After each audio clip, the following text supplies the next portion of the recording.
Welcome to Spotlight Sessions, where we shine a What's light your on story? incredible impact. What does accessibility mean to you? What's your mission? Sure, I am the Executive Director.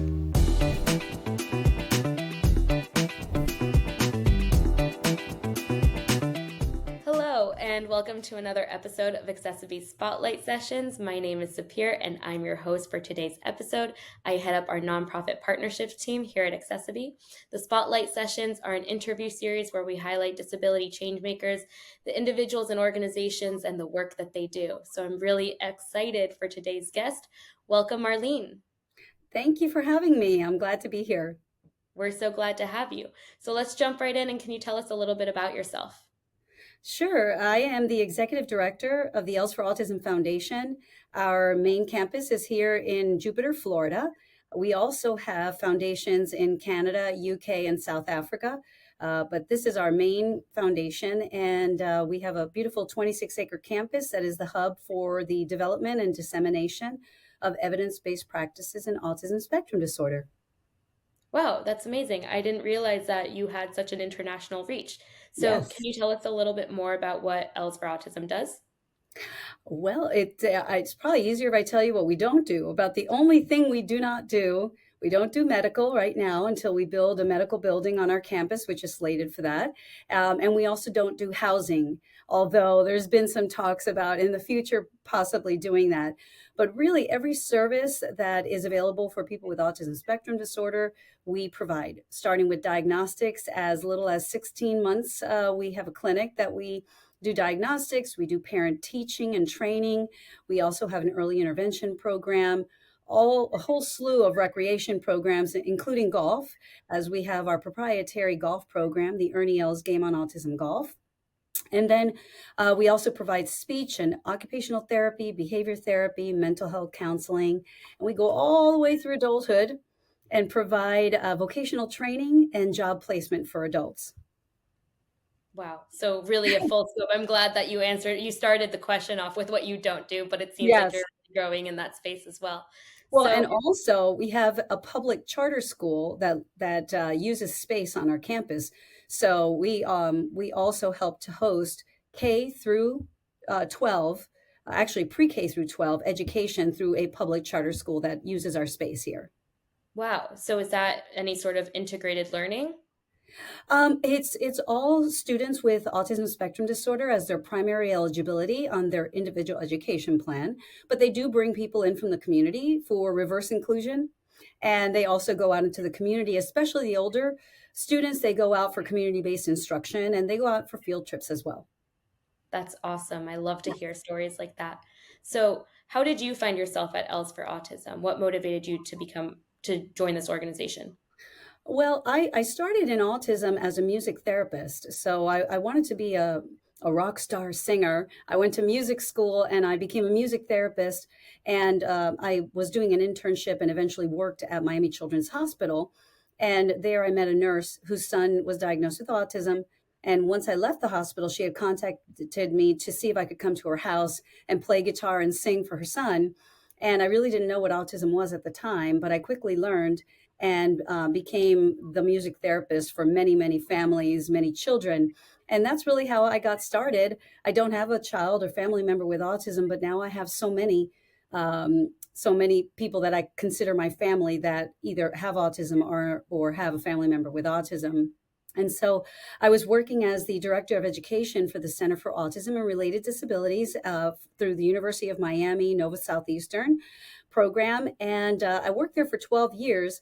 And my boss at the time, Dr. Alessandri, who's a very good friend of mine, he actually introduced me to Liesel Els, who was looking for someone to lead her foundation and really understand the programs and develop everything. So that's how I came to be here at Els for Autism 9 years ago. And I helped to develop all of the programs and services and also act as the liaison to bring the charter school onto the campus. Amazing. And I love that music is a connector for everything, but that it all relies also on the community. Absolutely. Music is a very powerful tool. It's great for everybody, right? I mean, who doesn't like music? And who doesn't know the impact of music? You know, you go into a room and it's quiet and somebody turns on music and all of a sudden the whole vibe and energy in that room has changed. And so music was really a catalyst for me really connecting with kids with autism because they loved the music and they didn't realize we were doing therapy, and they wanted to come and see me and participate and play instruments and sing. And so now there's a lot of research showing music as an evidence-based practice for working with people with autism. Wow, I love that, and that's really good to know. So, can you share any memorable experiences or something that had a lasting impact on you from your time, either at the Center for Autism and Related Diseases or otherwise? Well, I was asked to perform on a CD for an adult with autism. That he's a bass player. His name is Alex, and his father's a musician as well. And he did a CD to highlight his son's skill as a bass player, so that he could then get gigs and be working and make money to be an independent adult. And so I was very fortunate to be able to help co-write one of the songs on the CD, and also to sing on the CD, as well as there was another song. It was a cover that we also recorded as well. And so that was a lot of fun to be able to co-write the song. It was partially in Spanish, and then to be able to go in the studio and record it. So it was really a nice way to help raise awareness, raise money for the organization they gave the money to, and really to help highlight the skills of people with autism through their talent in music. Amazing. So, when you hear the word accessibility, what comes to mind for you? Well, I'm a big proponent of universal design. I was a teacher in my other life. I was a music therapist, but I also then got my master's in diagnostic teaching, and I was a certified teacher in the state of Florida. And so I learned a lot about universal design and how important it is to really design any space and any activities that you do to be accessible to all. And so it's just commonplace for my thinking, because I've always been around people of diverse abilities. I've been working with people with different abilities since I was in high school, really, and teaching swimming through the YMCA and doing an after school program in YMCA. So it's just ingrained in me. And it's about setting up environments, activities, and social situations in a way that everyone can participate in their own way. And that's really something that's very important for us here at Els for Autism. And it's something that we do on a daily basis with employers when we're looking for jobs for adults with autism and we're going into the workplace. We're teaching these companies how to make their workplace accessible to all. Absolutely. And that's something that every business should be thinking of, not just from the initial interview process, but on a day to day basis. Exactly. And we just started a new initiative this year called You Can Employ. And our tagline is that we're a guide for helping you hire people with autism. And what we're doing is we're going into companies and working with their HR department, as well as supervisors and managers, to be able to really change the culture of the organization to really make their workplace accessible. Our focus really is on helping them to hire people with autism, but the tools that we're giving these companies will help them to really have an inclusive workplace for all. Yeah, definitely. And that actually is a good segue into my next question, which is, do you think that brands and businesses should be doing more regarding accessibility and inclusion? Absolutely. That's what we're all made of, right? Is to have a culture of inclusion of all people, whether it's religion or culture or ability. Diversity, equity, inclusion is so essential across the world, but in our country, of all countries, that we're such a melting pot of so many different types of people. Companies should use that really to propel their company forward, being socially responsible, but also looking at their return on investment, because the more that they make their workplace accessible and inclusive, the more opportunity they're going to have to find workers that they would not have otherwise found before. And with the labor shortages that we have ever since COVID, it's really important for companies to find ways to help meet the demands that they have for finding good employees. And I know from my experience in almost 30 years working with people with autism that there's such incredibly dedicated employees, and they're going to stay and be retained. So it would behoove companies on multiple levels to make their businesses inclusive. Definitely.